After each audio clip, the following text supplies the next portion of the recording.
荒川くん、フレッド・フリスが日本に来た時に一緒に回ってたと思うんですけど、はい。そのあたり結構知りたい人も多いかなと思うので、まあ僕も知りたいんですけど。はい。きっかけは、大友義秀さんがディレクションしてるアンサンブルズ東京というやつがあって、東京駅でなんかわーってやるやつなんですけど、それのワークショップがいろいろ何個かあって、そのワークショップの講師って言ったらあれですけど、一人としてフレッド・フリスが来るってなって、で、なんか僕がフレッド・フリス好きだっていうのを、その運営の人が知ってたっぽくて、じゃあ荒川くん空港まで迎え行ってもらって、そのイベント中運転手やってくださいみたいな感じになって、英語も全然喋れないんですけど、やりますってとりあえず言って、やって、空港迎えに行って、あとホテルとワークショップの送迎みたいな感じですね。で、自分もワークショップ参加させてもらって、一緒に4日間とかですかね。やらせてもらったっていう感じです。経緯というか。はい。あれ、じゃあ東京を中心に回るって感じだったんですよね。一緒に。もう東京だけでしたね。はい。東京だけで。はい。そのワークショップ会場とホテルと、あと本編みたいな感じですかね。そうですね。ワークショップって何やるんですか？ワークショップは即興演奏ワークショップで、即興はなんだみたいなことをテーマにして、いろんななんかことを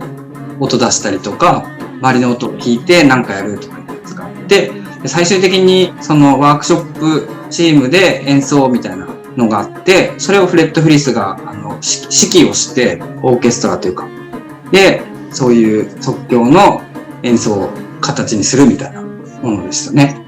参加型のミーティングだったり、知識を交換したり、交流会みたいな感じですよね。そうですね。そんな感じの。結構なんか、その運転中とかもナビの声にいちいち反応したりとか、ウインカーの音になんかリズム取り出したりとか、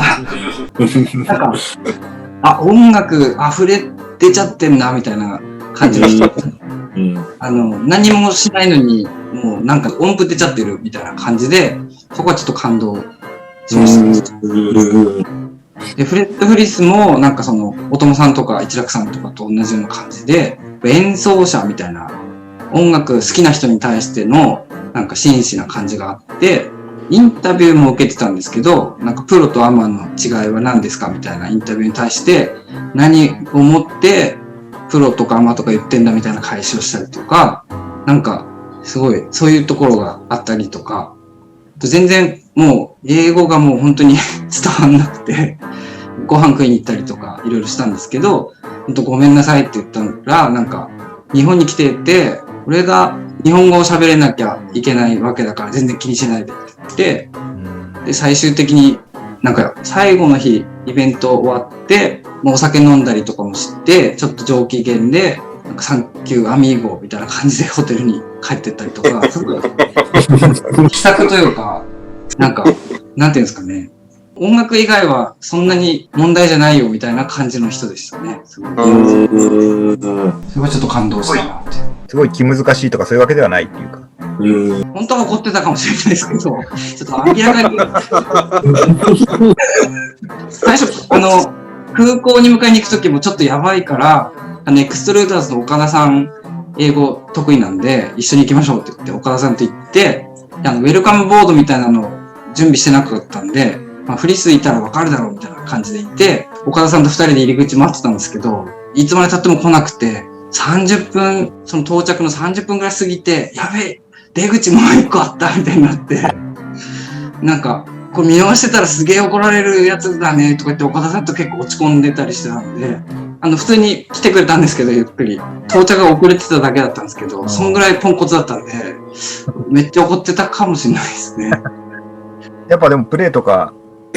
見て結構思うところあったんですかね。そうですね。やっぱりもう、歩ってるだけでもうなんか、やっぱ音符出ちゃってんなって感じなんですけど、やっぱギターでやった瞬間に、っていう感じの、あの音だみたいな感じでしたね。すごい。で、そのワークショップ、僕なんかよくわかんないんですけど、ビオラで参加しちゃったんで、ギターがもう2人いて、ギターもういいよみたいに言われて、ビオラ全然弾けないのに、弾ビオラで参加してで、やっぱ弦楽器、ストリングスあんまりいなかったんで、もう、最後の発表の時もなんか中央で、バイオリン、ビオラみたいな感じで、弦楽三人衆みたいな立ち位置だったんですけど、バイオリンの二人はめちゃくちゃ弾けるのに、こう、ビブラートで、ファーみたいな音出してるのに、俺のだけ、なんかかすれてスーみたいな感じで、でもそういうのが混ざると、やっぱ面白いんだろうと思います。最終的に、即興のなんか、できたものっていうの。いい季節さってる感じですね。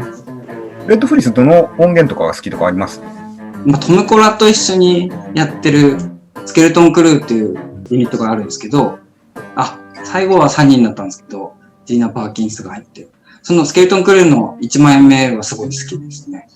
で、トムコラもめちゃくちゃ好きなので、僕は死んじゃって会えなかったんですけど、もう本当にめちゃくちゃかっこいいなと思いますね。こんな感じですかね。あと、クリスのソロもグラビティとか好きですよ。グラビティとか。ソロの。はい、アルバムであるんですけど。持ってないんですよね。それやべえなと思うんですけど。グラビティもすごく影響を受けましたね。はい、でもやっぱりごめん